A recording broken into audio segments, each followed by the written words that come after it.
আসসালামু আলাইকুম বন্ধুরা, হেলথ প্রোগ্রেস ইউটিউব চ্যানেলের পক্ষ থেকে আপনাদেরকে জানাই আন্তরিকভাবে শুভেচ্ছা ও অভিনন্দন। তো আজকের এই ভিডিওতে আমি যে ওষুধটি নিয়ে আলোচনা করব বা যে ওষুধটির রিভিউ করব আপনারা স্ক্রিনে দেখতে পাচ্ছেন। ওষুধটির নাম হচ্ছে ড্যাফলন।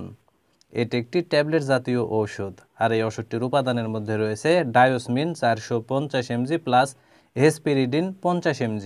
আর এই ওষুধটি উৎপন্ন করেছে বাংলাদেশের সুনামধন্য ওষুধ কোম্পানি এসিআই লিমিটেড। এখন আসুন যে ড্যাফলন এই ট্যাবলেটটির আসলে কার্যকারিতা কী, অর্থাৎ কোন কোন রোগের ক্ষেত্রে ওষুধটি নির্দেশিত সেটি নিয়ে আলোচনা করা যাক। তো ওষুধটির কার্যকারিতা বলতে গেলে এক নম্বর যে কাজটি করে সেটি হচ্ছে পাইলস রোগ নিরাময়ে ওষুধটিকে ব্যবহার করা হয়। অর্থাৎ যাদের পাইলস রোগ আছে সেই পাইলস রোগ নিরাময়েও মূলত ড্যাফলন এই ট্যাবলেটটিকে ব্যবহার করা হয়। দুই নম্বর যে কাজটি করে সেটি হচ্ছে পায়ের শিরার গাঠনিক ও কার্যকারিতার সমস্যার সমাধানে ওষুধটিকে ব্যবহার করা হয়। অর্থাৎ আমাদের পায়ে যে শিরাগুলো থাকে সেই শিরাগুলোর কোনোভাবে যদি গাঠনিক এবং কার্যকারিতার কোনো সমস্যা থাকে তাহলে সেই সমস্যার সমাধানে মূলত ড্যাফলন এই ট্যাবলেটটিকে ব্যবহার করা হয়। তিন নম্বর যে কাজটি করে সেটি হচ্ছে পা ভারী মনে হওয়া দূর করতে ওষুধটিকে ব্যবহার করা হয়। তো যাদের হাঁটতে গেলে বা চলাফেরা করতে গেলে পা ভারী মনে হয়, সেই পা ভারী মনে হওয়া দূর করতেও মূলত ড্যাফলন এই ট্যাবলেটটিকে ব্যবহার করা হয়। চার নম্বর যে কাজটি করে সেটি হচ্ছে ব্যথা দূর করতে ওষুধটিকে ব্যবহার করা হয়। তো বিভিন্ন ধরনের ব্যথা দূর করতেও ওষুধটিকে ব্যবহার করা হয়। এবং পাঁচ নম্বর যে কাজটি করে সেটি হচ্ছে রাত্রিকালীন সংকোচনজনিত ব্যথা দূর করতেও ওষুধটিকে ব্যবহার করা হয়।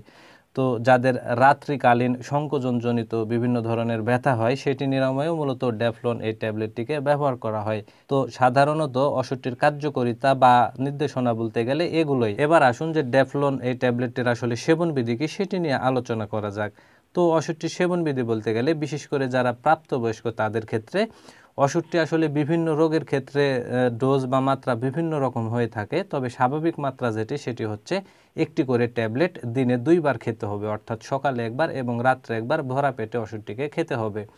আর ড্যাফলন এই ট্যাবলেটটির পার্শ্ব প্রতিক্রিয়ার কথা যদি বলতে যাই তাহলে পাকস্থলীর অস্বস্তি বোধ হতে পারে, বমি বমি ভাব হতে পারে, ক্ষুধামন্দা হতে পারে। তো সাধারণত এগুলোই হচ্ছে ওষুধটির পার্শ্ব প্রতিক্রিয়া।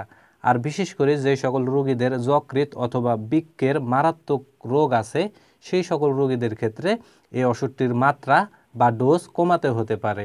আর যারা গর্ভবতী মায়েরা আছে সেই সকল মায়েদের ক্ষেত্রে ওষুধটিকে সেবন করার যদি খুব প্রয়োজন পড়ে যায় সেক্ষেত্রে বিশেষজ্ঞ চিকিৎসকের সাথে পরামর্শ করে সতর্কতার সাথে ওষুধটিকে সেবন করতে হবে।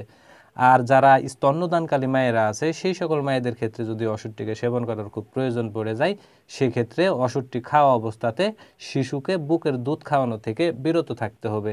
আর ড্যাফলন এই ট্যাবলেটটি বাংলাদেশের যে কোনো ফার্মেসিতে বা ওষুধের দোকানে একটু খোঁজখবর নিলে অতি সহজেই পাওয়া যাবে।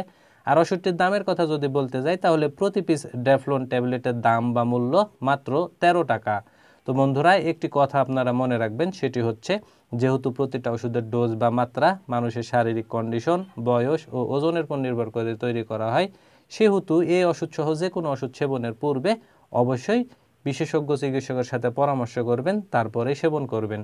তো বন্ধুরা এই ভিডিও দেখে যদি আপনাদের ভালো লেগে থাকে তাহলে অবশ্যই ভিডিওতে একটি লাইক করে দিবেন। আর ভিডিওটি যদি আপনি ফেসবুক পেজে দেখে থাকেন তাহলে অবশ্যই পেজটিকে ফলো করে রাখবেন। আর ইউটিউব চ্যানেলে যদি দেখে থাকেন তাহলে অবশ্যই চ্যানেলটিকে সাবস্ক্রাইব করে রাখবেন আরও নতুন নতুন ওষুধের রিভিউ পেতে। ধন্যবাদ সবাইকে।